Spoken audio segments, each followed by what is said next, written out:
Auto immune அப்படிங்கிற நோயால கடந்த 4 வருஷமாக ரொம்பவே அவதிப்படுறேன்னு விஷ்ணு விஷால் பேசினது ரசிகர்களுக்கு ஷாக் கொடுத்திருக்கு.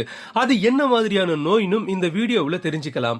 கட்டா குஸ்தி 2ஆம் பாகம் படம் ஜூலை 3ஆம் தேதி ரிலீஸ் ஆக போற நிலையில படத்தோட ப்ரமோஷன் வேலைகள் ஸ்பீடா நடந்துகிட்டு இருக்கு. அந்த வகையில விஷ்ணு விஷால் பேசும்போது லேட்டஸ்டா என்னுடைய போஸ்ட்கள் அனைத்துலயும் என் முகம் சோர்வாக இருக்கிறத பார்த்திருப்பீங்க.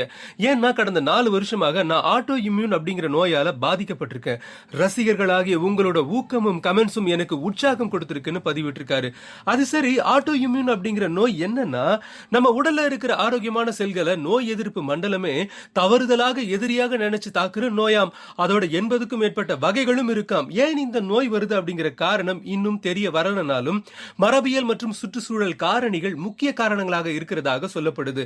இந்த நோயுடைய பொதுவான அறிகுறிகள் என்னன்னா, கடுமையான சோர்வு மற்றும் காய்ச்சல், மூட்டு வலி அல்லது வீக்கம், செரிமான பிரச்சனைகள் மற்றும் வயிற்று வலி, கைகள் மற்றும் கால்கள்ல குளிர் அல்லது கூச்ச உணர்வு ஏற்படுறது, தோல்ல அரிப்பு மற்றும் நிறமாற்றம் உள்ளிட்ட அறிகுறிகள் இருந்தாலும் இது பாதிக்கப்படுற உறுப்பை பொறுப்பு மாறுபடும்னு சொல்றது குறிப்பிடத்தக்கது.